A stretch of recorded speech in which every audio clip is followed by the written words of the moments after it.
ಎಲ್ಲರಿಗೂ ನಮಸ್ಕಾರ. First welcome back to my channel. ಇವಾಗ ಸಿಲ್ಕ್ ಥ್ರೆಡ್ಡಿಂದ ಚೈನ್ ಸ್ಟಿಚ್ ಯಾವ ಥರ ಹಾಕೋದು ಅಂತ ನಿಮಗೆ ತೋರಿಸ್ಕೊಡ್ತಿದ್ದೀನಿ. ಫಸ್ಟ್ ಒಂದು ಲೈನ್ ಹಾಕೋಬೇಕು, ಸ್ಟ್ರೇಟ್ ಲೈನ್. ಅದಾದ ತಕ್ಷಣ ಸಿಲ್ಕ್ ಎರಡೆಳೆ ದಾರ ತೊಗೊಂಡು ಅದಕ್ಕೆ ನಾಟ್ ಹಾಕೋಬೇಕು. ನಾಟ್ ತೊಗೊಂಡು ಮತ್ತು tulip needle 14 number tulip needle ತೊಗೊಂಡು ಕೆಳಗಡೆ ಬಟ್ಟೆ ಮೂಲಕ ಕೆಳಗಡೆಯಿಂದ ಮೇಲ್ಗಡೆ ಸಿಲ್ಕ್ ಥ್ರೆಡ್ ತೊಗೊಂಡು ಚೈನ್ ಸ್ಟಿಚ್ ಯಾವ ಥರ ಸಿಲ್ಕ್ ಥ್ರೆಡ್ಡಿಂದ ಹಾಕೋದಂತ ನಿಮಗೆ ತೋರಿಸ್ತಿದ್ದೀನಿ. ನೀವು ನೋಡ್ತಿರ್ಬೋದು. ಬಿಗ್ನರ್ಸ್ಗೆ ಈಸಿಯಾಗಿ ಹ್ಯಾಂಡಲ್ ಒಂದು ಸ್ವಲ್ಪ ಪ್ರಾಕ್ಟೀಸ್ ಮಾಡಬೇಕು. ಪ್ರಾಕ್ಟೀಸ್ ಆದರೆ ಈಸಿ ಅನಿಸುತ್ತೆ, ಇಲ್ಲಾಂದರೆ ಸ್ವಲ್ಪ ಕಷ್ಟ ಅನಿಸುತ್ತೆ. ಯಾವುದೇ ಥರ ರಫಾಗಿ ಯೂಸ್ ಮಾಡೋ ಹಾಗಿಲ್ಲ. ಸಿಲ್ಕ್ ಥ್ರೆಡ್ ತುಂಬಾ ಸೂಕ್ಷ್ಮ ಇರುತ್ತೆ.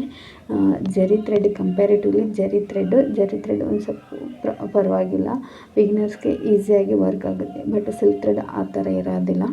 ಒಂದು ಸ್ವಲ್ಪ ಸೂಕ್ಷ್ಮವಾಗಿ ಯೂಸ್ ಮಾಡಬೇಕು. ಜಾಸ್ತಿ ರಫಾಗಿ ಎಳೆದಾಡೋದ್ರಿಂದ ಅದು ಸ್ಪ್ಲಿಟ್ ಆಗುತ್ತೆ. ಸ್ಪ್ಲಿಟ್ ಆದರೆ ಕಟ್ ಆಗೋ ಚಾನ್ಸಸ್ ತುಂಬ ಇರುತ್ತೆ. ಸೊ ನೋಡ್ಕೊಂಡು ಯೂಸ್ ಮಾಡಬೇಕು. ಇವಾಗ ಅಬ್ಸರ್ವ್ ಮಾಡ್ತಿರ್ಬೋದು ನಾನು ಯಾವ ಥರ ನಾಟ್ ಹಾಕ್ಕೊತಿದ್ದೀನಿ ಮತ್ತು ಯಾವ ಥರ ಬಟ್ಟೆ ಕೆಳಗಡೆಯಿಂದ ಯಾವ ಥರ ನಾನು ಸಿಲ್ಕ್ ಥ್ರೆಡ್ನ ಬಟ್ಟೆ ಮೂಲಕ ಆಚೆ ಕಡೆ ಕೆಳಗಡೆಯಿಂದ ಮೇಲೆ ತೊಗೊಂಡು ಚೈನ್ ಸ್ಟಿಚ್ ಹಾಕ್ತಿದ್ದೀನಿ ಅಂತ ನೋಡ್ತಿರ್ಬೋದು.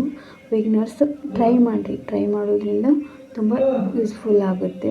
ಪ್ರಾಕ್ಟೀಸ್ ಮಾಡೋದ್ರಿಂದ ಈಸಿಯಾಗಿ ಬರುತ್ತೆ ಅಂತ ಹೇಳ್ಬೋದು. ನೋಡ್ತಿರ್ಬೋದು ನೀವು ಎಷ್ಟು ಚೆನ್ನಾಗಿ ಸಿಲ್ಕ್ ಥ್ರೆಡ್ ಹ್ಯಾಂಡಲ್ ಮಾಡೋದನ್ನು ಅಬ್ಸರ್ವ್ ಮಾಡಿ ವರ್ಕ್ ಮಾಡಿ. ಬರಲಿಲ್ಲ ಅಂದರೆ ತಿರ್ಗಾ ಪ್ರಾಕ್ಟೀಸ್ ಮಾಡಿ, ಬಂದೇ ಬರುತ್ತೆ. ನನ್ನ ಚಾನಲ್ ಸಬ್ಸ್ಕ್ರೈಬ್ ಮಾಡಿಕೊಡಿ. Thank you. ವಾಚ್ ಮಾಡಿ. Thank you so much for your watching. Thank you. Subscribe my channel. Thank you.